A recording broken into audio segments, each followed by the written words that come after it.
वासुदेवाय। ओम नमो भगवते वासुदेवाय। नारायणं नमस्कृत्य नरं चैव नरोत्तमं देवीं सरस्वतीं व्यासं ततो जयमुदीरयेत्। नष्टप्रायेष्वभद्रेषु नित्यं भागवत सेवया भगवतीरुत्तमश्लोके भक्तिर्भवती नैष्टिकी। कृष्णाय वासुदेवाय देवकीनन्दनाय च नन्दगोपकुमाराय गोविन्दाय नमो नमः।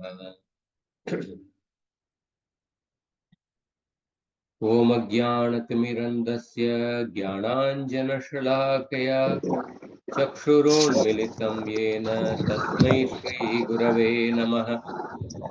नमो ॐ विष्णुपादाय कृष्णप्रेष्ठाय भूतले श्रीमते भक्तिवेदान्त स्वामिन्निति नामिने। नमस्ते सारस्वती देवे गौरवाणी प्रचारिणे निर्विशेष शून्यवादी पाश्चात्य देशतारिणे। जय श्री कृष्ण चैतन्य प्रभु नित्यानंद श्री अद्वैत गदाधर श्रीवासादि गौर भक्त वृंद। हरे कृष्णा कृष्ण कृष्ण हरे हरे, हरे राम राम राम हरे हरे। हरे कृष्णा।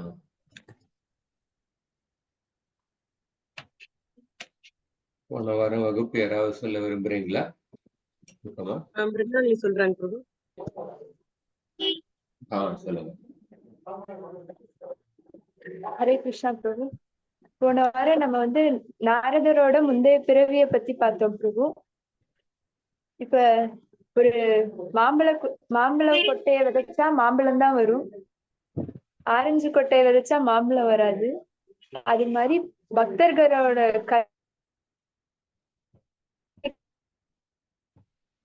அந்த பக்தர்கள் இருந்து எப்படி கருணை வருதுன்னா, அவங்க பக்தி செய்யறது மூலியமா தான் பக்தர்கள் நம்மளுக்கு கருணை கொடுக்குறாங்க.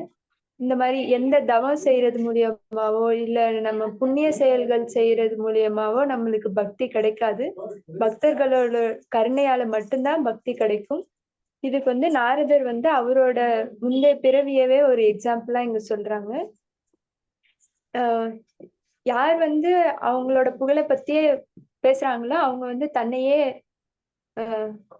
கொன்னுட்டதுக்கு சமம் பிரபு. இதுல நாரதர் அவரோட புகழை பத்தி எல்லாத்துக்கும் சொல்லணுங்கிறதுக்காக சொல்லல. அவருக்கு எப்படி கருணை கிடைச்சது, பக்தர்களோட கருணை எப்படி கிடைச்சது, அத எல்லாருக்கும் ஒரு உதாரணமா சொல்லணும்ட்டு தான் அவர் இங்க அவரோட முந்தைய ஜென்மத்தோட வாழ்க்கை வரலாறு இங்க சொல்றாங்க. இதே மாதிரி யயாதி மன்னன் மகாபாரதத்துல வர யயாதி மன்னன் இந்திரன் கிட்ட தேவலோகத்துக்கு போனப்ப இந்திரன் கேக்குறாங்க, இந்த மாதிரி நீங்க என்னென்ன புண்ணியம் எல்லாம் செஞ்சிருக்கீங்களோ அதெல்லாம் சொல்லுங்க அப்படின்ட்டு கேக்குறாங்க. யயாதி மன்னனும் நான் இவ்வளவு செஞ்சிருக்கேன் அவ்வளவு செஞ்சிருக்கேன் அப்படின்ட்டு எல்லாம் சொல்றாங்க. உடனே இந்திரன் சொல்லிடுறாரு, நீங்க செஞ்ச புண்ணியத்தோட பலன் எல்லாம் முடிஞ்சு போச்சு, திரும்ப கீழே கிளம்புங்கன்றாரு. அதனால இங்க நாரதர் அந்த மாதிரி சொல்லல, நம்மளுக்கெல்லாம் ஒரு உதாரணமா இருக்கணும்ட்டு தான் அவர் சொல்றாரு.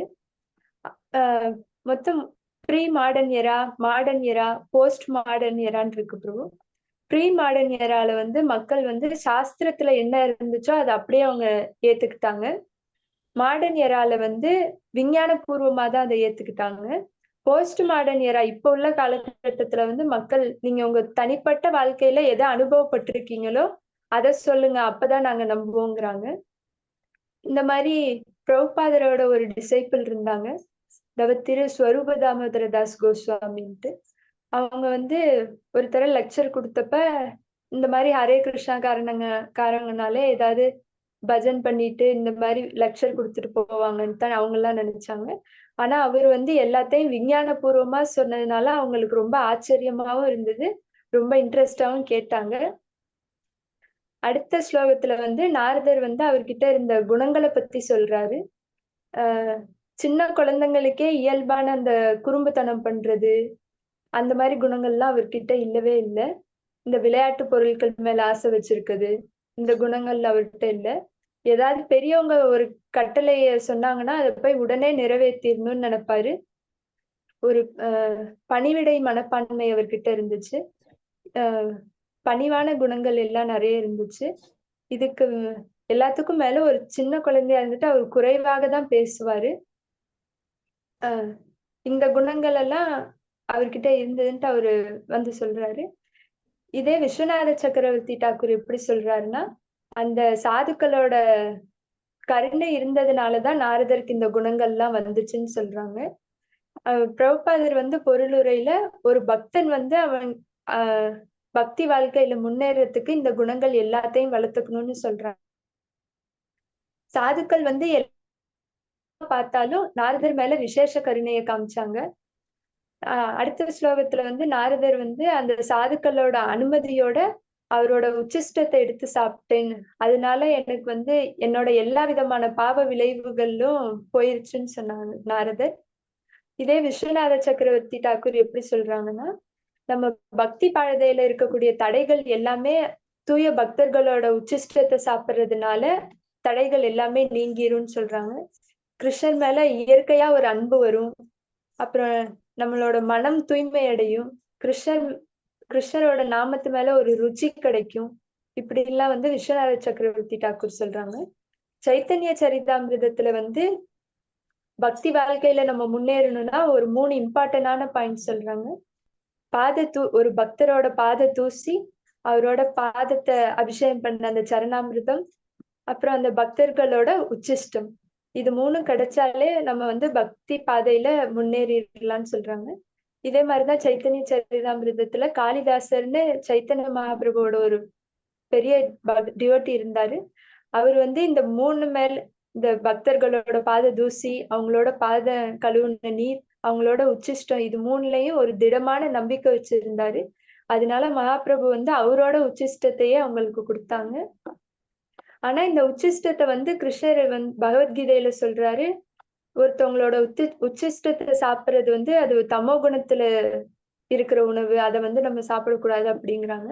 இதே வந்து ஒரு பக்தர்களோட உச்சிஷ்டத்தை சாப்பிடுறதுனால அது தமோ குணமும் இல்ல, ரஜோகுணமும் இல்ல, சத்துவ குணமும் இல்ல, அதையும் தாண்டி நம்மளுக்கு சுத்த சத்துவம் கிடைக்கும். அடுத்த ஸ்லோகத்துல வந்து நாரதர் சொல்றாரு, அந்த சாதுக்கள்லாம் வந்து சாதாரண சாதுக்கள் இல்ல, கிருஷ்ண கதா சொல்ற சாதுக்கள். அவங்க வந்து கிருஷ்ணரோட காதுக்கு இனிமையான, மனதை கவர்கின்ற அந்த மாதிரி லீலைகள் எல்லாம் சொன்னதுனால எனக்கு பகவான் மேல ஒரு நம்பிக்கையான ருச்சி கிடைச்சது. அப்புறமேட்டு வந்து நான் என்னோட இந்த ஸ்தூல சரீரம், அதாவது ஸ்தூல சரீரம், சூட்சும சரீரம், இது 2யுமே வந்து நான் கிருஷ்ணரோட சேவையில முழுமையா ஈடுபடுத்தினேன். அப்புறம் இந்த சாதுக்கள் வந்து இந்த சதுர்மாசத்துல இங்க தங்குனது மட்டும் இல்லாம அவங்க போறப்ப எனக்கு ஒரு மிக ரகசியமான அறிவு ஒண்ணு சொல்லிக்கிட்டு போனாங்க. அது வந்து என்னன்னா, பகவான் கிட்ட இருக்கிற தூய்மையான பக்தி, அத வந்து எனக்கு கத்து கொடுத்துட்டு போனாங்கன்னு சொல்றாரு. ஹரே கிருஷ்ணா.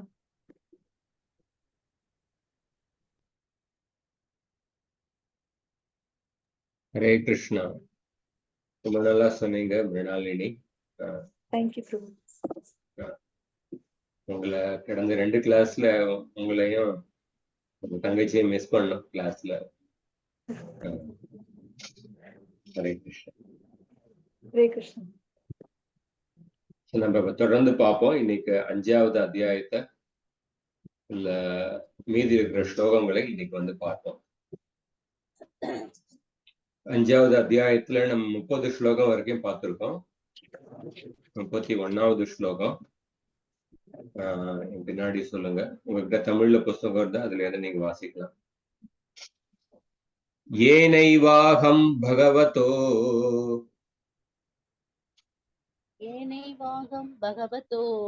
வாசுதேவஸ்ய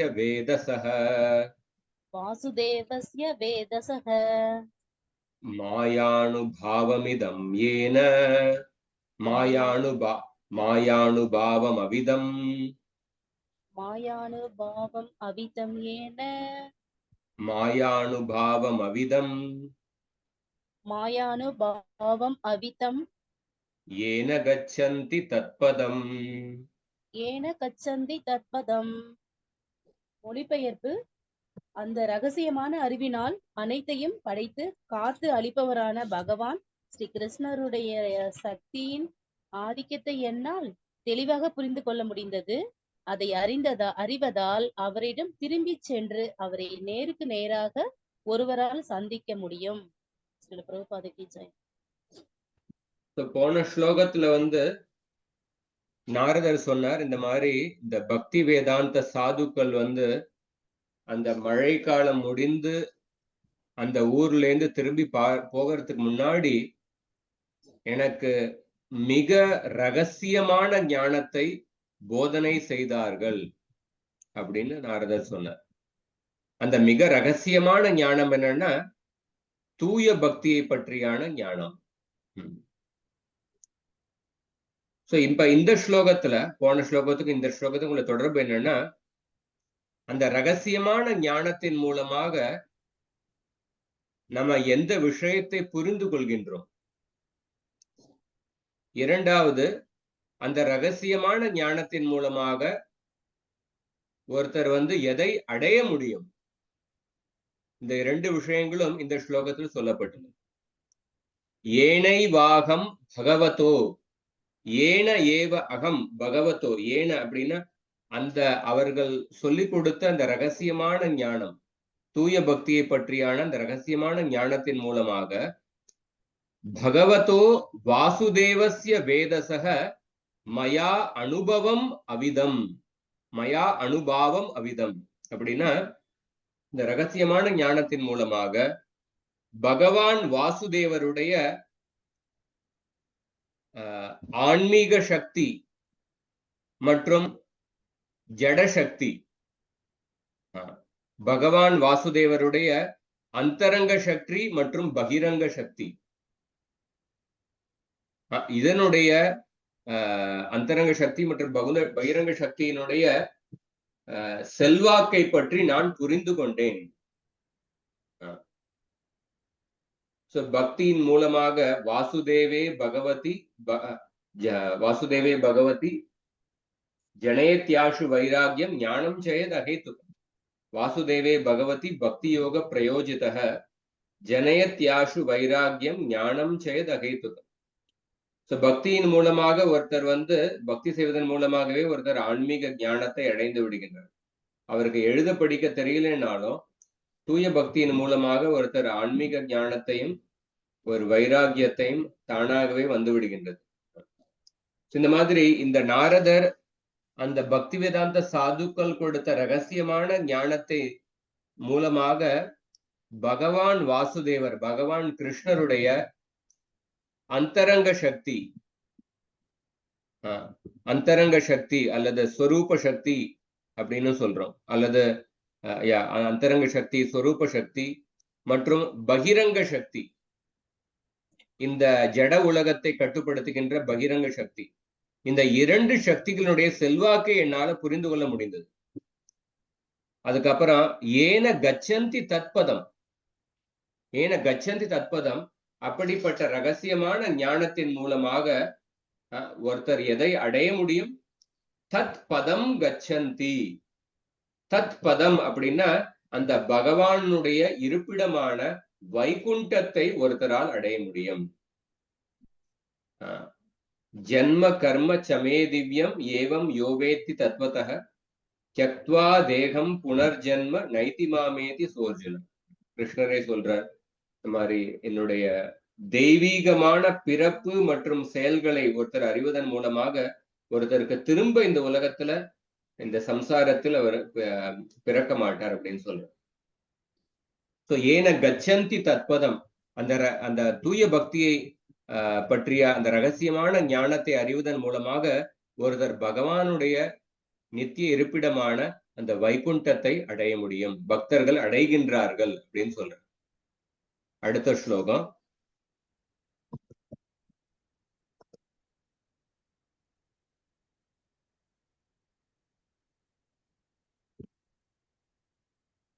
ஏதத் சம்சூசிதம் பிரம்மன் ஏதத் சம்சூசிதம் பிரம்மம் ஏதத் சம்சூதிதம் பிரக்ஞம் தாபத்ரய சிகித்சிதம் தாபத்ரய சிதம் யதீஸ்வரே பகவதி யத் ஈஸ்வரே பகவதி கர்ம பிரம்மணி பாவிதம்.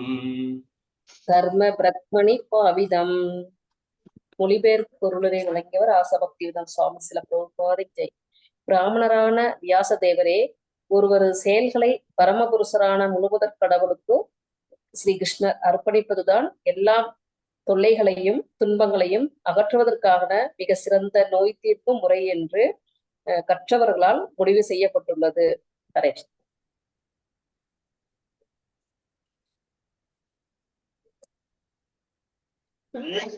சரி.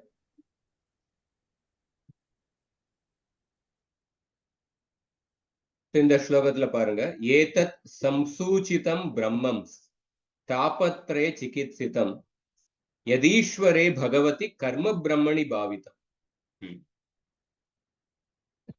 சம்சூசிதம் அப்படின்னா சான்றோர்களால நிர்ணயிக்கப்பட்டுள்ளது அப்படின்னு அர்த்தம். ஏதத் சம்சூசிதம் பிரம்மம் தாபத்ரய. தாபத்ரயன 3 வகையான தாபங்கள். தாபம் அப்படின்னா என்ன அர்த்தம்? 3 வகையான கஷ்டங்கள். அத்தியாத்மிக கிளேஷ, அதிதைவிக கிளேஷ, அதிபௌதிக கிளேஷ. நம்மளுடைய மனது மற்றும் சரீரங்களால ஏற்படும் கஷ்டங்கள், மற்றவர்களால ஏற்படுகின்ற கஷ்டங்கள், இயற்கையின் சீற்றங்களால ஏற்படும் கஷ்டங்கள். இந்த மூன்று தாபத்தை தான் தாபத்ரய அப்படின்னு சொல்றோம். தாபத்ரய சிகித்சிதம்.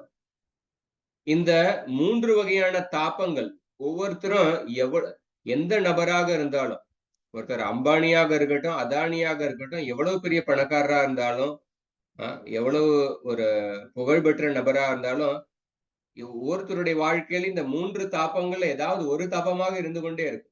பல சமயம் 3 தாபங்களும் இருக்கு. தாபத்ரய சிகித்சிதம், சிகித்சா. இந்த 3 தாபங்களையும் அழிப்பதற்கான அந்த வழியையும் அவர்கள் சொன்னார்கள். இந்த 3 தாபங்களைக்கும் வேருடன் அழிப்பதற்கான அந்த மார்க்கத்தையும் அந்த பக்தி வேதாந்த சாதுக்கள் எனக்கு சொல்லிக் கொடுத்தார்கள். அந்த மார்க்கம் என்ன?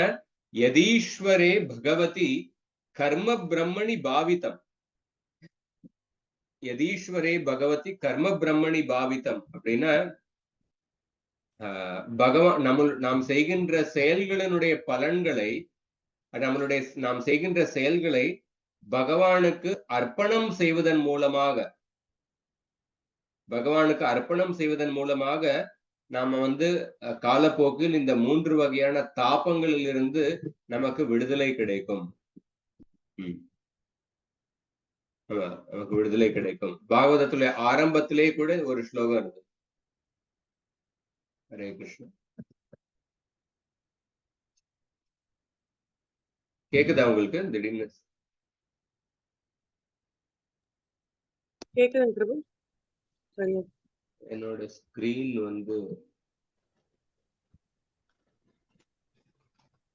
ஒரு நிமிஷம். என்னோட ஸ்கிரீன்